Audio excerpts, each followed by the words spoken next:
Mari kita lihat sejarah Rusia sejak tahun 1991. Sejak saat itu hingga hari ini Rusia telah berubah. Negara ini pernah miskin dan kaya, pernah berubah dari oligarki menjadi kediktatoran. Namun satu hal tetap sama. Ini terus menyebarkan perang dan kebencian. Dari Chechnya ke Balkan, dari Moldova ke Suriah, dari negara-negara di Afrika Tengah ke Ukraina, Rusia memilih konflik daripada perdamaian. Zelensky baru saja membongkar gertakan terakhir Putin. Selama bertahun-tahun, Kremlin telah berteriak bahwa invasi ini hanya tentang satu hal, menghentikan perluasan NATO. Mereka mengklaim bahwa mereka tidak punya pilihan selain menyerang untuk melindungi Rusia dari Barat. Nah, Zelensky baru saja mengajukan tawaran itu, katanya. Baiklah, Ukraina tidak akan bergabung dengan NATO. Jadi jika perang ini sebenarnya tentang NATO, pertempuran seharusnya berhenti hari ini, tapi nyatanya tidak berhenti. Rusia menolak kesepakatan damai itu bahkan sebelum melihat dokumennya. Kenapa? Karena topeng Rusia akhirnya mulai terbuka. Ini membuktikan perang ini bukan soal NATO atau melindungi penutur bahasa Rusia. Ini tentang menghapus negara dari peta. Dan sekarang bahkan para pendukung Rusia mulai menyadari bahwa Putin tidak menginginkan kesepakatan. Dia menginginkan semuanya. Jadi mari kita lihat bagaimana Ukraina baru saja mengungkap tujuan sebenarnya Rusia. Ini yang baru saja dikatakan Presiden Zelensky beberapa hari yang lalu terkait dengan NATO. Kondisi Ukraina sejak awal, atau mungkin bukan kondisi, tapi lebih tepatnya, keinginan Ukraina adalah untuk bergabung dengan NATO. Ini adalah jaminan keamanan nyata. Beberapa mitra Amerika Serikat dan Eropa tidak mendukung arah ini. Dan itulah sebabnya hari ini ada jaminan keamanan bilateral antara Ukraina dan Amerika Serikat. Jaminan seperti Pasal 5 Amerika Serikat untuk Amerika Serikat, juga jaminan keamanan dari Eropa, Kanada, Jepang, dan lainnya untuk kami. Jaminan keamanan ini bagi kami adalah kesempatan untuk mencegah agresi Rusia berikutnya, dan ini adalah kompromi dari pihak kami. Kita akan segera membahas tanggapan Rusia terkait hal ini. Komentar ini dibuat saat negosiasi antara Ukraina, Amerika Serikat, dan Jerman masih berlangsung. Ini adalah pertemuan besar yang berlangsung di Berlin dan berlangsung selama beberapa hari. Menurut banyak pemimpin Eropa yang mengikuti apa yang terjadi di balik pintu tertutup, mereka percaya ini adalah peluang terbaik sejauh ini untuk mencapai perdamaian. Presiden Finlandia, Alexander Stubb, menjelaskan alasan harapan tinggi saat ini dan mengapa negosiasi ini berbeda dari sebelumnya. Sekarang keadaannya berbeda dan kita harus menerimanya. Dan saya pikir banyak orang mungkin terlalu terbawa emosi dan kesal dengan hal-hal yang dikatakan presiden atau orang lain bahwa jauh better dengan realita dan menjaga aliansi Eropa Amerika Serikat. Jadi, rencana perdamaian yang dihasilkan dari pertemuan ini diharapkan akan segera dikirim ke Rusia. Saat kalian menonton video ini, Rusia mungkin sudah menerimanya, tapi kita belum punya rencana perdamaian ini. Jadi kita tidak tahu semua detailnya, tapi kita punya beberapa detail berdasarkan laporan yang telah dipublikasikan. Sekarang, seperti yang terdengar di awal video, Ukraina siap menghentikan upaya gabung NATO. Itu adalah sesuatu yang sangat ditegaskan oleh Ukraina sejak invasi ini dimulai. Seluruh argumen Presiden Zelensky adalah bahwa satu-satunya keamanan yang mereka miliki adalah keamanan NATO. Karena itu satu-satunya hal yang dihormati Rusia. Sekarang, alasan Ukraina bersedia melepaskan upaya bergabung dengan NATO adalah karena tampaknya mereka akan mendapatkan jaminan seperti Pasal 5 dari Amerika Serikat dan mitra-mitra Eropa. Hal ini akan dilakukan melalui perjanjian bilateral dengan semua negara. Sama seperti NATO, serangan ke satu negara dianggap serangan ke semua. Jika Ukraina mendapatkan jaminan seperti Pasal 5 ini, itu berarti serangan terhadap Ukraina akan dianggap sebagai serangan terhadap seluruh aliansi Barat. Sekarang, ini jelas merupakan kabar baik bagi Ukraina, terutama karena Amerika Serikat mendukung rencana ini. Dan berdasarkan beberapa laporan, sepertinya Amerika Serikat benar-benar bersedia agar perjanjian ini diratifikasi di Senat. Hal ini membuatnya jauh lebih permanen dan menjadikannya sesuatu yang akan tetap bertahan, bahkan jika pemerintahan presiden berganti. Jika itu terjadi, sebenarnya akan jadi jaminan lebih kuat daripada Memorandum Budapest tahun 1994. Itu hanyalah seperti kesepakatan presiden atau kesepakatan eksekutif. Namun, sebuah perjanjian yang diratifikasi di Senat jauh lebih permanen dalam kebijakan luar negeri Amerika Serikat. Alasannya adalah karena Anda membutuhkan 66 suara di Senat agar sebuah perjanjian bisa diratifikasi. Itu 2/3 jelas tugas berat. Tapi untuk Ukraina, sepertinya itu akan mungkin karena ada dukungan bipartisan di dalam Senat dan di dalam Amerika Serikat. Sekarang, secara pribadi, dan ini hanya pendapat saya, alasan Amerika Serikat bersedia menawarkan sesuatu seperti ini adalah karena saya pikir ada orang-orang di pemerintahan yang benar-benar percaya akan hal itu. Putin ingin seluruh Ukraina, bukan hanya Donbas. Saya mengatakan ini karena baru-baru ini ada artikel Vanity Fair yang mengungkapkan bersama Kepala Staf Presiden Trump, Susie Walsh, dan dalam artikel ini, dia mengatakan bahwa ada banyak ahli di pemerintahan yang berpikir bahwa Putin akan senang jika dia mendapatkan Donbas. Tetapi Presiden Trump sendiri sebenarnya tidak mempercayainya. Presiden Trump menilai Putin tidak ingin damai, melainkan menguasai seluruh Ukraina. Selain itu, ada kutipan Menteri Luar Negeri Marco Rubio dari wawancara yang sama. Dia menyebutkan ada beberapa tawaran di meja Putin yang memberinya lebih dari 20% Ukraina yang dikuasainya saat ini. Namun dia tetap menolak tawaran perdamaian itu. Hal ini membuat orang bertanya, apakah Putin benar-benar menginginkan seluruh negara itu? Adanya orang di pemerintahan yang percaya hal ini, meski tak diungkapkan secara terbuka, adalah hal positif. Karena siapapun yang telah mengikuti perang ini pasti tahu itu. Tindakan Putin membuktikan bahwa dia tak hanya menginginkan perdamaian atau Ukraina Timur, tapi seluruh Ukraina. Itulah sebabnya, pada beberapa hari pertama invasi, tank-tank Rusia bergerak menuju Kiev. Tanpa tentara Ukraina, Putin sudah menguasai Ukraina, dan fakta bahwa tank-tank itu menuju ibu kota memberitahu kita apa tujuan awalnya. Rusia benar-benar gagal dalam hal itu. Dan di atas semua itu, para pemimpin Eropa telah menyerukan hal ini sejak lama. Mereka menyadari risiko yang ditimbulkan Rusia terhadap keamanan Eropa. Baru-baru ini, perwakilan tinggi Uni Eropa untuk urusan luar negeri mengatakan hal ini. Silakan dengarkan. Yang harus kita ingat adalah bahwa alasan negara-negara ingin bergabung dengan NATO adalah karena mereka tidak ingin Rusia menyerang atau menginvasi mereka.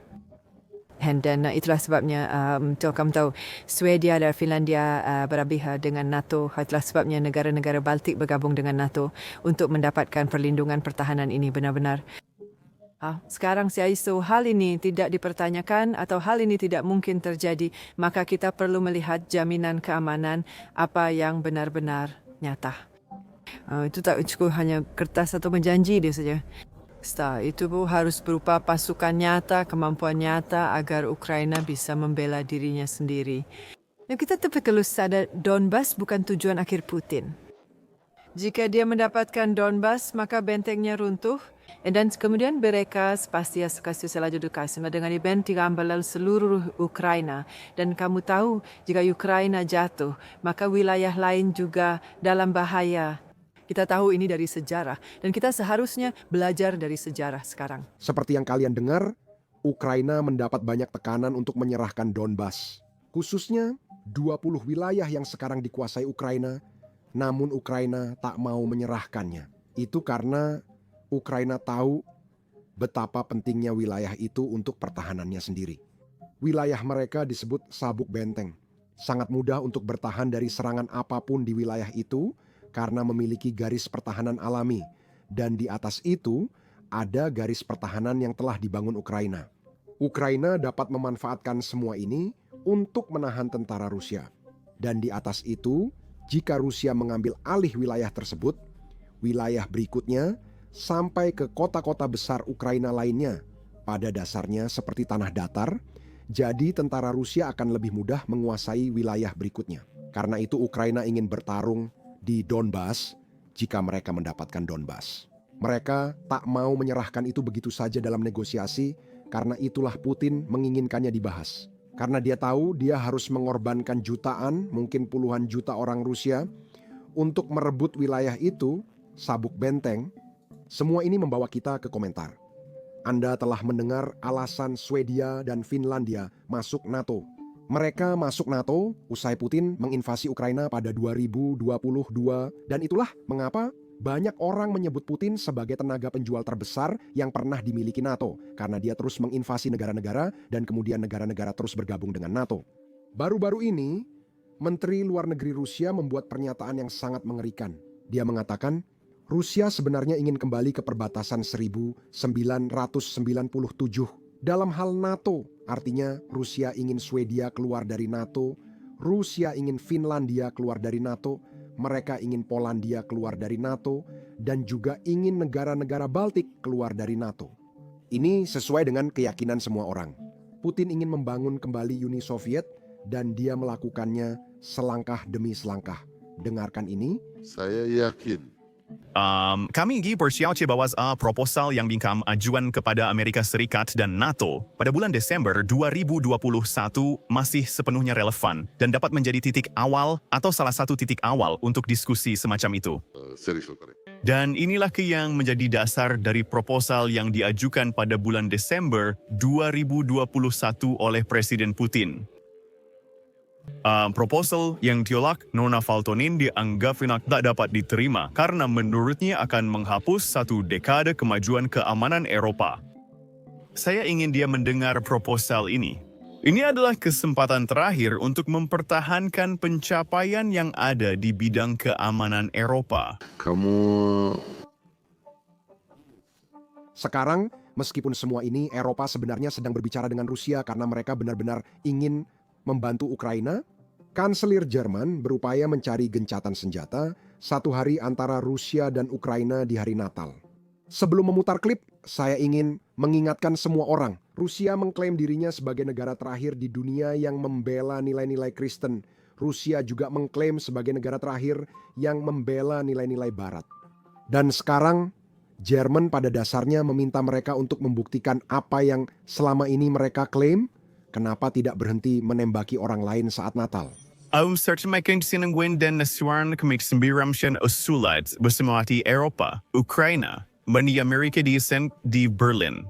Usulan-usulan ini sekarang akan disampaikan kepada pihak Rusia. Sekarang sepenuhnya tergantung pada Rusia apakah gencatan senjata dapat dicapai sebelum Natal. Saya juga ingin menggunakan kesempatan ini sekali lagi untuk membuat seruan yang sangat-sangat kuat kepada pemerintah Rusia dan kepada Presiden Rusia agar membiarkan rakyat Ukraina hidup dengan tenang. Setidaknya selama Natal, dan saya menahan diri dari pengeboman dan serangan rudal lebih lanjut yang dalam beberapa minggu dan bulan terakhir hampir tanpa kecuali ditujukan pada infrastruktur sipil seperti taman kanak-kanak, rumah sakit, dan fasilitas pasokan energi. Ini adalah teror terhadap penduduk sipil. Mungkin para pemimpin Rusia masih memiliki sedikit rasa kemanusiaan dan setidaknya akan membiarkan penduduk hidup tenang dari teror ini selama beberapa hari saat Natal. Dan mungkin itu masih bisa menjadi awal dari pembicaraan yang masuk akal dan konstruktif tentang bagaimana perdamaian abadi di Ukraina dapat dicapai. Ya, sepertinya Rusia tidak benar-benar tertarik untuk membela nilai-nilai Barat di Ukraina. Karena mereka ingin terus membunuh anak-anak Ukraina, mereka ingin terus membunuh warga Ukraina. Bahkan saat Natal, Rusia tetap menolak tawaran ini. Ukraina mengusulkan gencatan senjata saat Natal. Bagaimana reaksi Kremlin terhadap ide itu? Pertanyaannya sekarang, apakah kita akan mencapai kesepakatan seperti kata Presiden Trump? Posisi rekomendasi sudah diwetewid dadafkan sebab transparan dengan disewan diperformin oleh orang di Amerika dan secara umum dapat dihimi. Kami yakin akan hal ini. Kalau tegaknya doang Ukraina yang hadir, keinginan untuk menggantikan kemungkinan mencapai kesepakatan dengan solusi jangka pendek yang tidak layak mulai mendominasi. Kami sepertinya harusnya siap untuk berpartisipasi dalam hal ini. Itulah mengapa kami ingin perdamaian, bukan gencatan senjata yang hanya memberi jeda pada Ukraina untuk mempersiapkan perang lagi. Kami ingin menghentikan perang, mencapai tujuan, mengamankan kepentingan, dan menjamin perdamaian Eropa di masa depan. Inilah yang kami inginkan. Selain itu, seperti yang saya katakan, Rusia telah menolak tawaran tersebut, di mana Ukraina mengatakan mereka akan menyerah untuk bergabung dengan NATO. jika ada perdamaian di Ukraina. Dan seluruh alasan yang diberikan Rusia untuk menolak rencana perdamaian itu adalah, hey, jika Ukraina senang dengan rencana perdamaian itu, jika Eropa senang dengan rencana perdamaian itu, maka Rusia mungkin tidak akan senang dengan itu. Mereka memilih berperang daripada hanya melihat rencana perdamaian yang disukai orang Eropa. Dengarkan ini berasal dari seorang penasihat senior Putin sendiri. Orang ini telah menjadi bagian dari setiap negosiasi yang berhasil dilakukan Rusia. Saya rasa kontribusi dari baik orang Ukraina maupun orang Eropa terhadap dokumen-dokumen ini kecil, kemungkinannya akan bersifat konstruktif. Itulah masalahnya. Anda bilang belum melihat dokumen ini, bukan? Kami belum melihatnya, tetapi jika ada amandemen relevan, kami akan mengajukan keberatan keras karena posisi kami sudah jelas dan tampaknya dipahami orang Amerika. Keberatan tajam terhadap poin-poin yang mana? Ya, terkait banyak poin akan ada beberapa ketentuan yang sama sekali tidak dapat kami terima, termasuk soal wilayah, saya rasa. Awas Madil ini terkait pembahasan zona demilitarisasi di Republik Donetsk. Riwaatin Anda lihat, tapi masalah wilayah secara umum, hal ini difasen secara aktif di Moskow, dan orang-orang Amerika itu akan diantaut, tetapi next ulami posisikan. Tapi, apa yang dipeng seberdi terus yang tentang tertulis di atas kertas setelah konsultasi ini, saya tidak tahu, namun kecil kemungkinan akan ada sesuatu yang baik dari hal ini. Apa yang dimaksud dengan opsi Korea? Dan apakah itu bisa jadi pilihan untuk pembagian dengan Ukraina? Adi intinya kami tidak pernah membahas hal lain sektor. Kami membahas berbagai opsi yang berkaitan dengan penyelesaian jangka panjang, dan pihak Amerika tahu pendekatan kami. Tahu di saya menyalin persis model Korea belum pernah dibahas, bahkan saya belum pernah mendengarnya. Saya belum pernah mendengar ini, saya belum pernah mendengar hal ini sebelumnya. Salah satu masalah membuat video seperti ini adalah menampilkan banyak serangan drone, meski tidak ada manusia atau tentara Rusia yang terluka. YouTube biasanya mendemonetisasi atau membatasi video kami, bahkan dalam seminggu terakhir, kami memiliki 4 video perang yang didemonetisasi menurut YouTube. Video serangan drone atau rekaman dari garis depan dibatasi karena tidak ramah bagi pengiklan. Tapi inilah kenyataan dari peperangan modern, dan inilah perang yang sedang dihadapi dan coba untuk bertahan oleh orang-orang Ukraina. Jadi kami percaya penting untuk meliput semua ini, dan itulah sebabnya kami meluncurkan platform kami sendiri, Basics Insider. Kami membangunnya dari awal, jadi kami tidak memiliki batasan apapun. Kami tidak perlu mengaburkan serangan drone kami tidak perlu mengaburkan rekaman garis depan, dan kami tidak perlu mengaburkan pangkalan udara Rusia yang dihancurkan. Kami juga tidak menayangkan iklan di situs. Jadi kami tidak perlu menyensor diri hanya karena pengiklan tidak suka dengan liputan kami. Kami mendanai situs lewat dukungan Anda, bukan iklan. Jadi, jika Anda tertarik dengan liputan seperti ini, jika ingin menonton video tanpa sensor dan mendapatkan bonus yang tidak ada di YouTube, bergabunglah di basicsinsider.com. Anda bisa klik tautan di deskripsi atau scan kode QR di layar. Bergabung memungkinkan Anda menonton seluruh konten dan video yang kami unggah sekarang dan nanti. Anda juga mendukung liputan dan channel kami. Terima kasih. Nama saya Sam. Sampai jumpa di video berikutnya.